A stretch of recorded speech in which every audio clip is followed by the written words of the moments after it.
Okay, so etching can be kind of like trial and error because everybody's setup is going to be very different.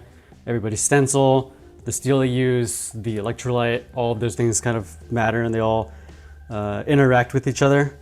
So I'm just going to show you how we etch our signatures. So I get my stencils made from IMG-Electromark, but these are really nice because they just come in sheets. You cut them, you can reuse them multiple times until they start getting really curly, and also until they start getting like little cracks and stuff like that. So when that starts happening, you'll notice that it starts to bleed through and you get like extra marks in your edge, which is really annoying because then you have to go back and sand it all, at least that section. And sometimes you have to sand too far and then re-etch it again, and it's just a lot of work. So the way that I put these on here, I only use one piece of tape. I learned this from Mike Quesenberry. I just kind of eyeball it, see where I want it, stick it on there in one spot, and then, so I'll sight down and just kind of like close one eye and see how it lines up with like the rest of the blade. And I'm looking for if it's like tilted up or down, and I want it to be relatively in line with the spine and the center of the blade. So that looks pretty good to me. Once it's good, then I'll just kind of adhere the rest of it on there. And the reason why I don't do multiple pieces of tape is because a lot of times I'm gonna flip up the stencil, check, and then put it back down. So I flip it, check my work, put it back down, and then you can use extra electrolyte, you can put a little bit of Windex on there, things like that. And if your stencil is in good condition and you did a good job with the taping, it should come back at the same exact spot every time. We haven't really had issues with it like shifting and then you get like weird like second etch in there. It just hasn't really been a problem. Yeah, and there's also like a motion that you do where you kind of like lift up at the end. So you start at the tape and then you move away from the tape.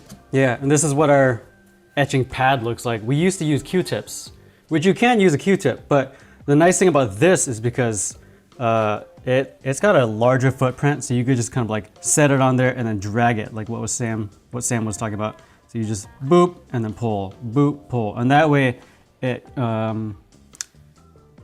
etches the entire surface rather than just one little spot. So the Q-tip can work, but you've got to like count and be meticulous about how many dabs you're putting in what section, and you can get areas where it's like deeper and darker than others. So this is our setup that we're using right now. We're using the Neutralize from, I got it from USA Knife Maker. And the Electrolyte is actually stuff that we mixed. I could get the recipe, I forgot what it was, but we ended up using all of this, and there's stuff that you can mix in. It's like salt, vinegar and water. It's a certain percentage, I'll have to find it. And then the other thing we use is Windex. Oh yeah. Windex, just a little bit of Windex under the stencil helps a lot. So the Windex has a little bit of ammonia, and when you have Windex and the electrolyte kind of like going at it, you still get an etch, but it doesn't give you the weird ghosting around the signature. And so if you just use this, you're gonna get a nice signature, but there's gonna be like this cloud of like dark area around it, which you just have to sand a little bit further.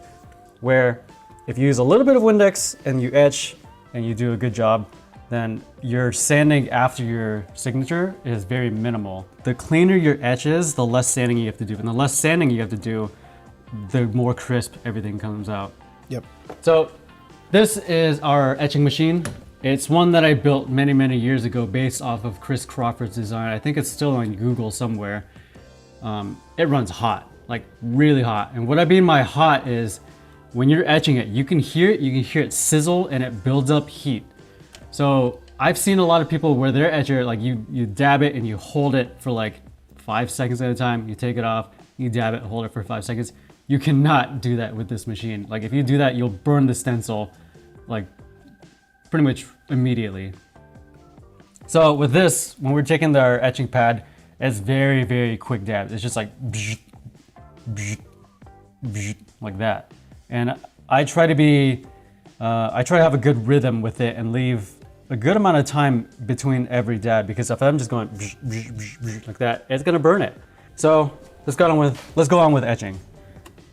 So we've got our what is this? This is our terminal. And then we need our little felt pad. Oh, and Sam, you usually clean this with 2000 grit, right? 2500. 2500. And why do you do that?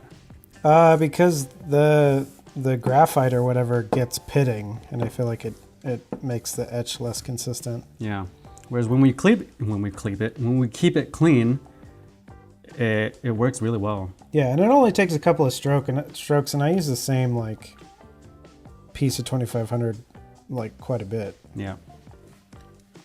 So just stick it on there. Rubber bands. Oh, this one's gonna snap soon. Sam and I actually have different processes on like everything we do, but the general idea is the same. Yeah. And there's probably some overlap, but some differences. So I saturate this quite a bit. I don't get it soaking wet, you just want it pretty damp. If you get it soaking wet, you have a chance of having it bleed through on the edges outside of the stencil. So I do that, make sure that everything's wet, like that. And then under the stencil, I'm just gonna tiny spritz, big spritz of Windex. Yeah, a little jism of Windex. Yep. And then now make sure everything's sitting flat. So once it's wet, it's not gonna like curl up as much, and you just have to make sure that it's sitting flat when you actually etch it. So down position, flip it on, and you can kind of hear it when you go like that.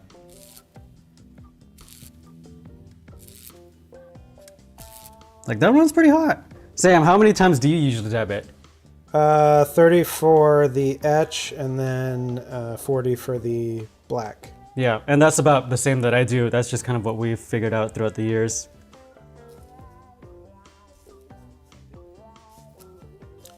The thing that I do that Don clearly isn't doing, I'll take the Neutralight, and between etching sessions, so I'll do like 10 strokes, I will clean the signature, clean the backside of the stencil. Oh. Like fold it over, clean the backside of the stencil, and do the front as well. And then I'll Windex and Makes sense. What's the word?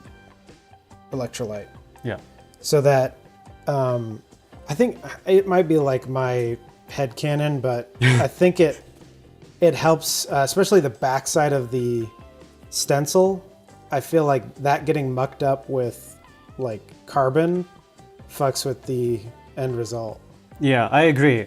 I kind of do something a little bit different. I do about like 10 etches, and then I flip this around, Windex it, and I just like double check, make sure there's nothing weird going on, and then I go again. Right. But it's a good idea to clean it between your sessions. And like, I've only dabbed it maybe like 5, maybe 10 times. I can't remember. I'm clearly not counting. But like, that's already getting pretty strong. Yep. So now I'm gonna flip it, Windex. And on the note of neutralighting in between, I just get like a paper towel and soak some Neutralite in it, and then rub it once or twice on the stencil and the knife.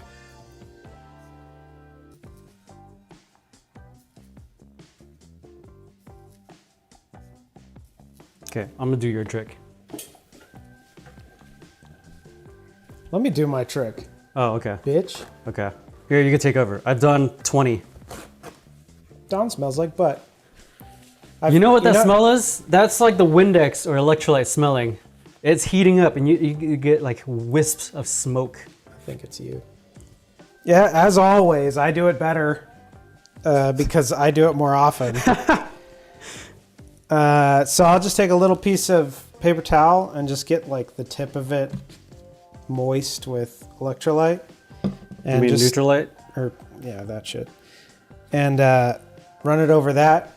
And do you see how much, like, just on the top, that's how much gets built up? But watch when I do. Hang on, let me get some B-roll. Okay. So that's just the top. But when I do the backside of this, it's pretty gnarly. Yeah. And then I do the signature, and it's really gnarly. That's as gross as you. Thanks, pal. But do you see how, like, much it clears away the signature. Yeah. And again, so you see how like the metal shows up in the signature again? This might just be my headcanon, but I feel like the Electrolyte makes better contact when it's relatively clean. We should do some A/B tests. We should. That's fine. For now, it's fine. Yeah, who gives a shit? It always turns out fine. So a little bit more of that, and then just make sure this is still wet. If it's not, I'll add a little bit, but it's fine. And then just do what Don does.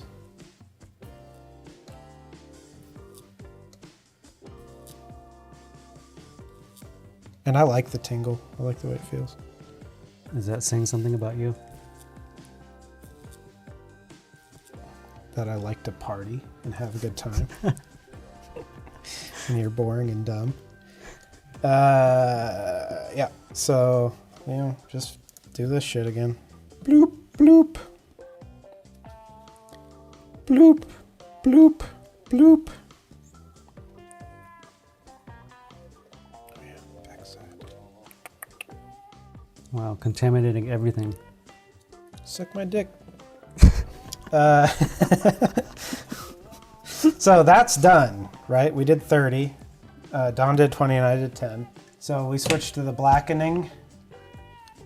Yeah, and then I feel like the blackening is louder. I think it's more violent. Like I feel it Yeah. like vibrating more.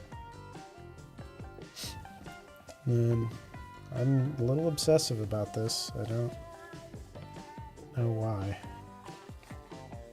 Especially on the blackening, because it like, I don't know, I feel like it gunks up everything. So occasionally I'll pay attention to like any straggler in your signature. So like the G, the little ending bit, and like the tip of the D. I'll just pay a little, like maybe one of the strokes, I'll pay a little bit more attention to those spots, because they tend to get, at least in the past, they tend to get pretty neglected. Yep. So then everything else is sharpened and you just got like weak tails on the G and the Y and the N. Exactly. Yeah. So first things first, when I'm done, Neutralize on the whole thing, just to like stop the acid from fucking shit. On the stencil and the blade? Yeah, everything. And then I'll take the stencil off. And just make sure it's all neutralized. And then I'll wash the blade. First and foremost, because I need to like have it clean and stop it from rusting. So you're just washing it with dish soap? Yep.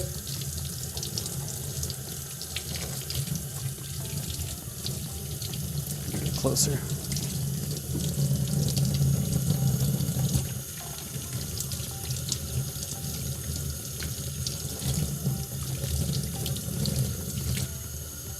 Look at this nice new big sink we got though.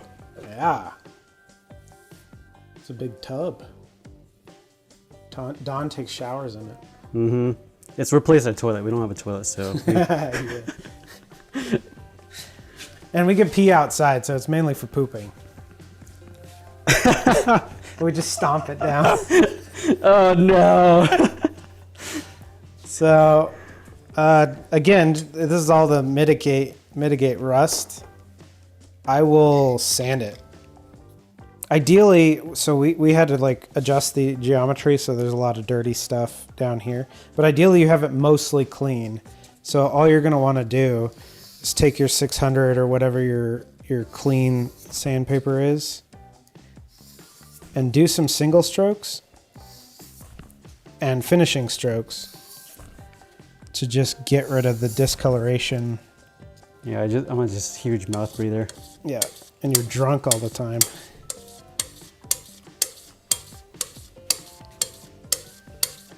That's just me getting rid of the discoloration off the Ricasso. I see. And there you go. Ignore this. You've got a relatively clean sanded blade with a pretty crisp signature. Looks pretty good. Yeah. So another quick tip. if your stencil isn't completely ruined like this one is, after you're done sanding that off, because that's the most important thing, you just want to take some dish soap and clean this guy off so you can reuse it.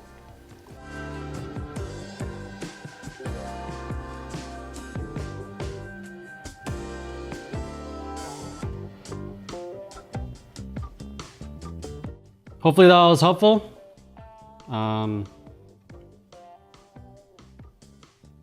Should we do the like, subscribe shit? Subscribe that like button. If that bell and the knob. And if you do like our stuff and want to support us, we got a Patreon. We do some extra videos and stuff, and there's the Discord channel. Yeah. And we're starting to do YouTube videos again now that things are going back to normal rhythm and stuff like that. So yeah, hopefully that was helpful. That's it.